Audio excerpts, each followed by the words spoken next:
Bapak pengen bertanya dulu sama kalian.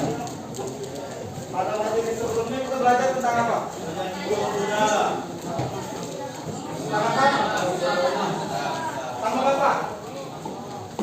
Pak Edo. Pak. Pertemuan terakhir kita belajar tentang apa? Nah, kita berdua. Ya. Duduk udah. Ada bisa bantu sedikit menjelaskan barang-barang. Oh, Islam Pak, kerajaan Islam.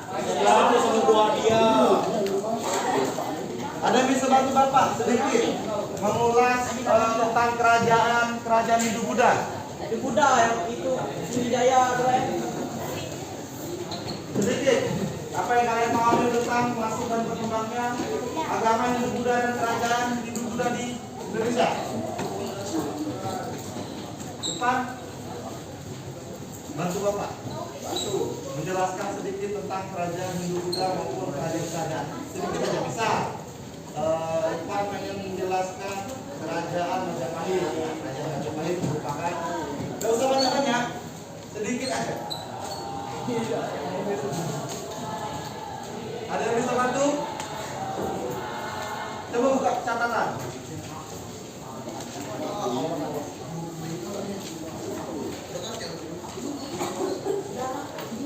Ada catatan?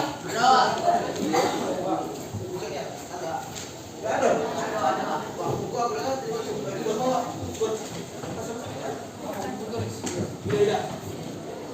Coba berikan satu contoh. Satu cukup satu. Masuknya teori agama Hindu-Buddha, agama Hindu di Indonesia. Satu aja. Oke, silakan. Saya. Apa itu teori Brahmana? Teori yang paling mengena adalah teori Brahmana karena di zaman dahulu sebelum Indonesia ada Indonesia sebelum Nusantara. Lalu kerajaan Kutai mengundang Brahmana dari India untuk menghadiri upacara suci. Buktinya bisa dilihat dari pendudukan di Kalimantan Timur. Di sana di setiap tempat memiliki tulisan serta yang hanya bisa dilihat oleh kaum Brahmana saja. Oke, bagus. Baik. Ada yang lain? Kan banyak teorinya tuh. Ada yang lain? Tunjuk. Satria. Oke, ayo, volumenya dikeluarkan apa?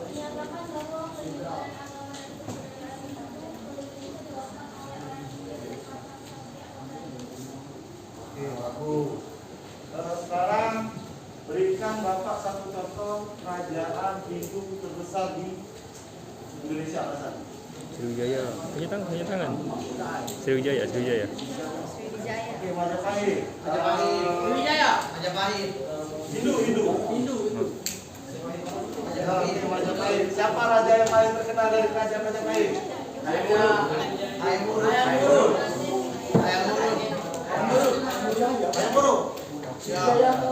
Nah, untuk yang terakhir itu berikan Bapak contoh apa saja hasil akulturasi antara budaya Hindu yang bertahan hingga kini di Indonesia. Oke, candi dalam bentuk bangunan. Ada lagi? Arca. Oke, dalam bentuk corak budaya. Ada lagi? Relief. Sama aja. Mana Pak? Empek. Masuk. Masjid cek bawah. Tapi nggak terlalu diterapkan lagi. Oke, pada pertemuan hari ini secara kronologis kan Hindu-Buddha masuk dan perkembangan. Nah, selanjutnya kita akan belajar tentang masuk dan berkembangnya ajaran Islam di Indonesia. Nah, sebelum itu Ibu Wardia kemarin ngasih tugas tentang kerajaan Islam. Tidak. Jadi belum sama sekali belajar tentang kerajaan Islam. Nah, sekali Pak dijelasin. Minuman apa tuh yang kamu? Oke, jadi hari ini Sampai Pak. Jadi pesan Ibu Wardia ya, nanti dulu. Jadi pesan Ibu Wardia hari ini kita akan belajar menjelaskan tentang bagaimana proses masuk dan berkembangnya agama Islam di Nusantara. Nah, Pada pertemuan selanjutnya Bapak di sini akan memakai metode PJBL atau project. Jadi kalian di sini nanti akan Bapak bagi beberapa kelompok. 5 kelompok besar karena jumlahnya 43 ya. Iya, iya. Jadi ada 9 kelompok, 3 kelompok yang berjumlah 9 dan 2 kelompok yang berjumlah 9 orang. Nah di sini nantinya Bapak akan pada pertemuan pertama ini kita akan lebih membahas tentang desain proyek yang akan kita buat. Nah pada pertemuan selanjutnya baru kita akan membahas tentang proyek apa yang kelompok kalian buat nantinya berhubungan dengan materi ini ya. Bisa dipahami? Nah, sebelum kita mulai, Bapak akan memberi kalian video. Tolong diperhatikan. Nanti kalau setelah video ini akan ada pertanyaan yang mengenai video ya. Adapun tujuan pembelajaran kita pada hari ini adalah mengenai analisis teori. Teori-teori apa saja yang ada mengenai kerajaan Islam di Indonesia. Kemudian itu masuk dan berkembang ya. Jadi kita akan belajar tentang bagaimana sih agama Islam bisa masuk dan berkembang sesuai dengan proses hingga kita pada saat ini. Nah yang ketiga adalah akulturasi budaya. Jadi sama halnya dengan agama Hindu, agama Islam datang ke Indonesia itu berbaur dengan budaya-budaya kita sebelum masuknya agama Islam. Jadi nantinya kita akan belajar tentang akulturasi budaya Islam yang ada di Indonesia.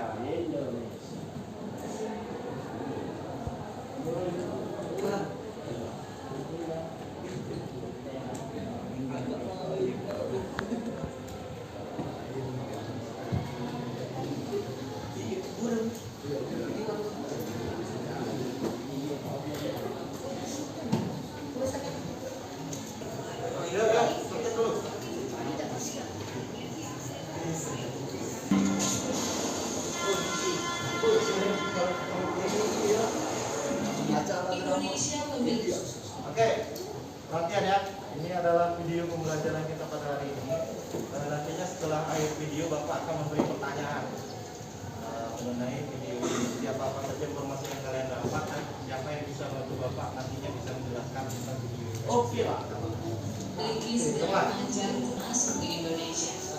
Dari awal mula sejarah masuknya Islam di Indonesia hingga menjadi agama dengan pengaruh besar di Nusantara. Banyak teori yang kebanyakan menggambarkan Islam masuk pada masa awal-awal Hijriah atau sekitar tahun 700 Masehi. Dibuktikan dengan adanya kampung Arab atau pemukiman Arab di pesisir barat pantai Sumatera yang banyak dijumpai oleh para pedagang pada masa itu. Selamat datang kembali di channel Jajak Close, channel yang akan membahas tentang sejarah, religi, mitos. Ada beberapa teori penting mengenai masuknya agama Islam di Indonesia pada saat ini. Yang pertama adalah teori Arab. Nah, penamaan teori ini biasanya dinamakan sesuai dengan daerah asal dari teori tersebut atau penyebaran dari teori ini. Misal, Gujarat itu adalah daerah India yang bersebelahan dengan daerah Pakistan atau ke pegunungan Himalaya. Tetapi secara regionalnya dia masih masuk dalam wilayah India. Jadi disebut teori Gujarat atau India. Kemudian ada lagi teori Arab. Kalau teori Arab sudah jelas. Dari Arab, dari tahu. Dari Persia. Persia, Irak. Kalau kalian belajar tentang sejarah peminatan, kita pasti belajar tentang Raja Persia. Ada yang tahu Raja Xerxes? Hah? Apa? Lawannya Leonidas dari Sparta. Raja Xerxes. Lawannya Leonidas. Ada yang pernah nonton video 300 nggak? Film 300 yang Sparta lawan Persia? Belum? Bukan. Nonton lagu seru itu. Nah, 300 video tadi kita belajar tentang bagaimana sih masuknya Islam dan berkembangnya agama Islam. Yang pertama itu adalah perdagangan. Ayo, nanti Bapak jelaskan. Jadi yang pertama adalah itu melalui perdagangan. Perdagangan ini sudah jelas. Daerah Indonesia itu sudah dilalui oleh dua perdagangan besar atau dua komoditi besar pada saat itu. Ada yang tahu dua kerajaan besar yang melalui daerah Indonesia pada saat itu? Pada saat kita belajar rempah-rempah, perdagangan antara kerajaan ini dengan kerajaan ini. Cina dan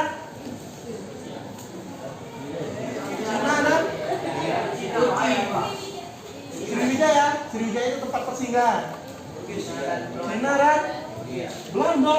Oh, Belanda, Cina dan India.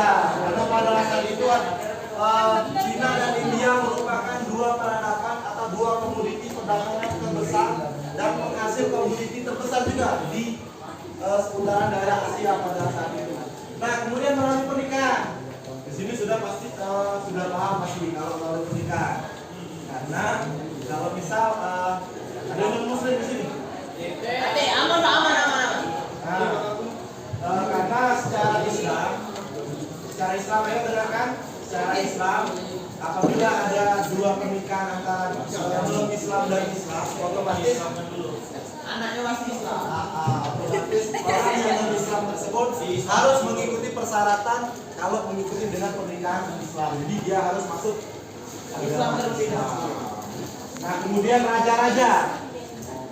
Kalau raja-raja ini mungkin Bapak bakalan bahas setelah kita masuk pada materi selanjutnya tentang kerajaan Islam. Yang terakhir tadi kan sesuai dengan tujuan pembelajaran Bapak nih, kita bakalan bahas tentang hasil budaya masuknya agama Islam di Nusantara. Tadi kan sudah dijelaskan ada bentuk kaligrafi, ada bentuk nisan, ada bentuk dalam adat istiadat. Kalau adat istiadatnya mungkin nanti kita bakalan bahas tentang budaya Islam yang berkembang dan bertahan dari masuknya Islam hingga kini di daerah kita, di daerah Palembang. Nah, untuk selanjutnya Bapak akan beri kalian LKPD dalam bentuk Google Form. Dalam LKPD tersebut akan membahas tentang yang kita jelaskan pada hari ini.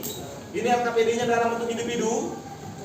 Harap kalian tidak harus selesaikan. Jujur, Nah, di dalam poin-poin LKPD tadi di situ ada 3 poin penting. Yang pertama adalah teori, yang kedua masuk. Nah, yang ketiga ini yang paling penting. Yang ketiga ini kita bakalan bahas tentang muatan budaya yang ada di sekitar kita tentang materi kita pada hari ini. Oke, bisa dipahami? Nah, pengerjaan LKPD ini Bapak kasih cuma waktu 10 menit. Karena setelah pemberian LKPD kalian akan Bapak bagi dalam 5 kelompok besar tadi. Paham? Oke, Bapak bakalan share link ke ketua keluarga ke Pak. Siap telah HP-nya? Sudah. HP. Ini teori yang menurut saya pahami. Misalkan tadi kan ada teori sejarah, teori alam, teori Persia, dan teori Mekah, dan teori Cina. Nah, itu pilih salah satu saja, kemudian jelaskan teori tersebut. Paham? Nggak usah berikan alasan. Hah? Berikan alasan. Nah, nggak usah berikan alasan, cukup dijelaskan. Jadi setelah ini kita bakalan buat kelompok.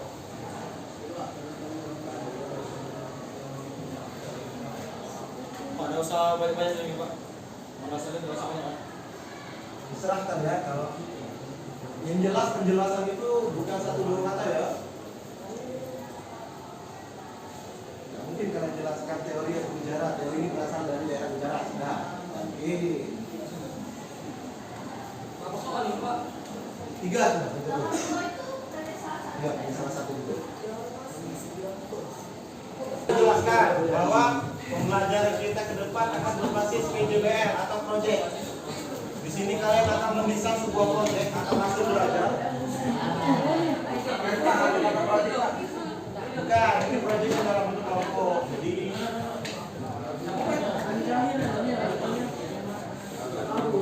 Jadi di sini kalian akan Bapak bagi menjadi 5 kelompok besar.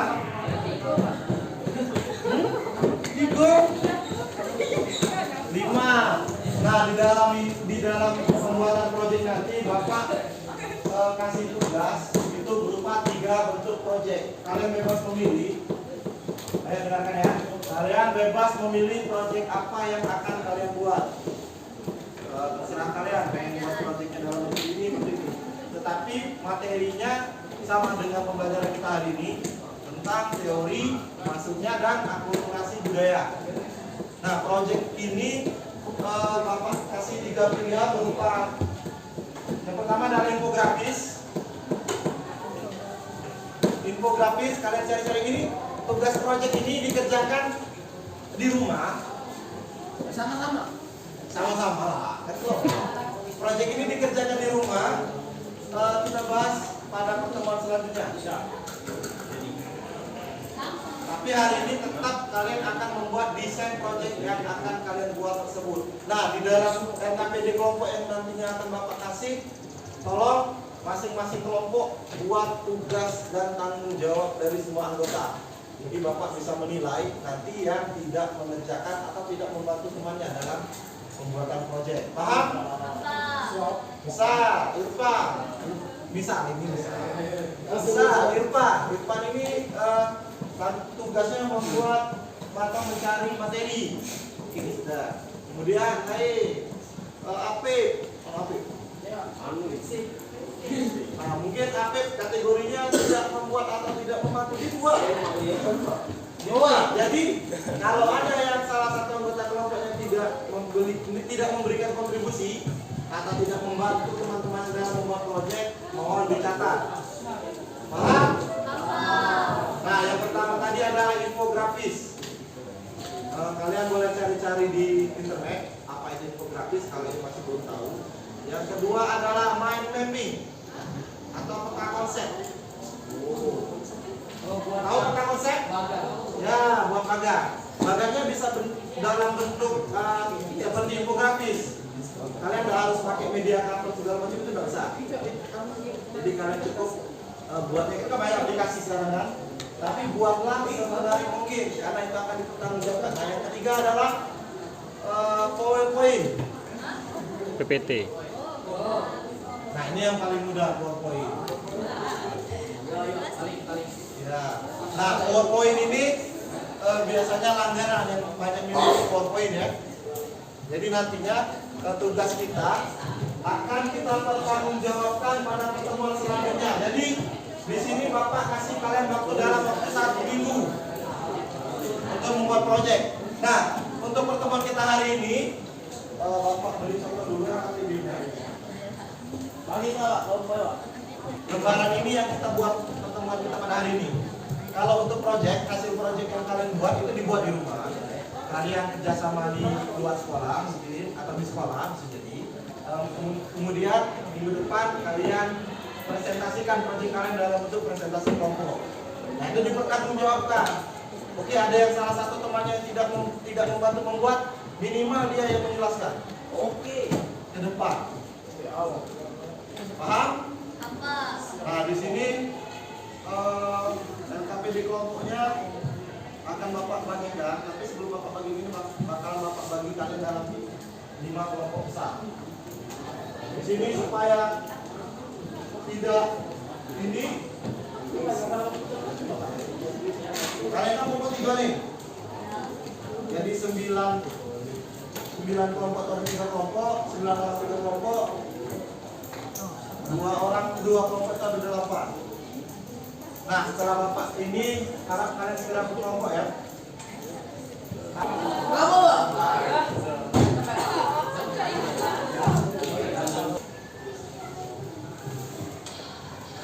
Faiz, Nabila,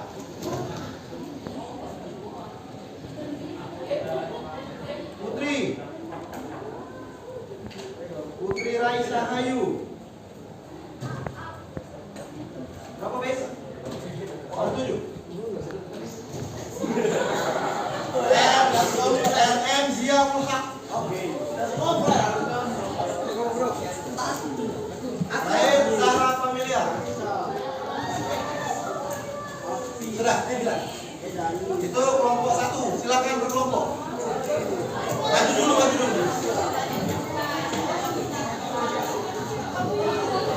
Ayo cepat.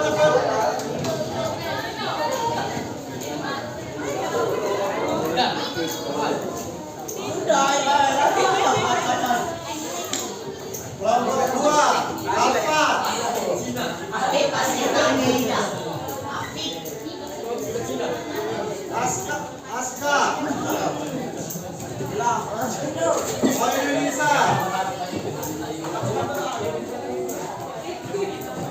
Tasya Donita.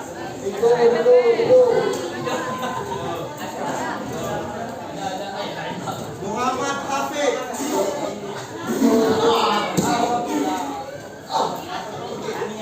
Rido.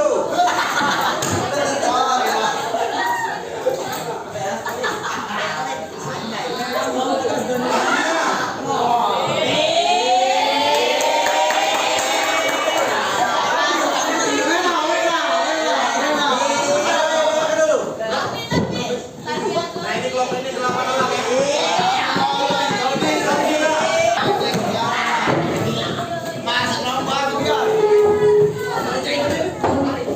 Ayo, Hafiz.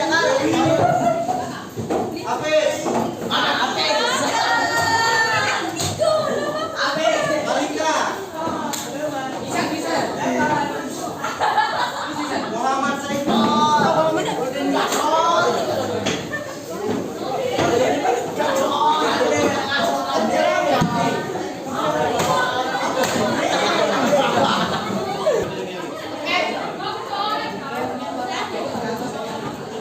Harus selesai.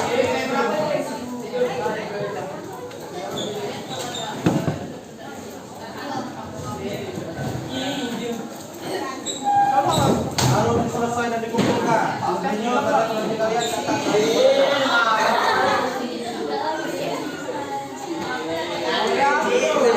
Harus selesai.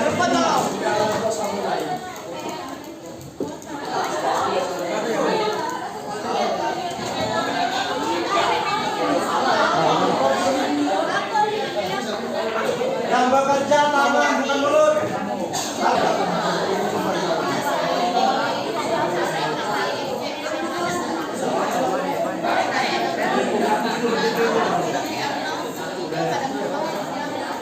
Kalian bekerja gambar biasanya kan? Contohkan gambar-gambar langsung. Paham kan?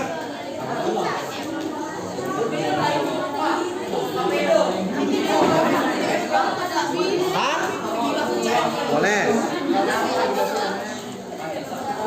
Kalau mau tipografi saya nanti kan Pak.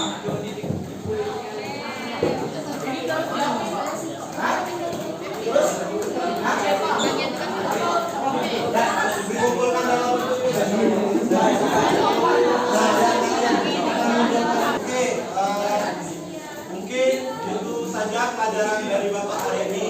Pada pertemuan selanjutnya kita akan segera membahas apa saja proyek yang kalian buat. Nah, itu dipertanggungjawabkan dalam bentuk kelompok. Apabila ada salah satu anggota kelompok yang tidak memiliki kontribusi atau tidak memiliki komunikasi dengan anggota kelompok yang lainnya, tidak memberikan peran, harap dicatat karena ini ada penilaian kinerja kelompok. Yang tadi kan sudah ada penilaian individu ya, kayak KPD individu. Nah, ini ada KPD kelompok. Nah, harap dicatat kinerja kelompok masing-masing ya. Oke, mungkin sebelum Bapak tutup di sini nantinya ada angket dari Bapak. Angket ini nggak banyak, cuma diisi checklist. Nanti akan digunakan oleh ketua kelas kalian. Dikumpulnya bisa istirahat ataupun bisa pada saat mau pulang nanti. Sekian dari Bapak akhiri. Wassalamualaikum warahmatullahi wabarakatuh. Waalaikumsalam warahmatullahi wabarakatuh.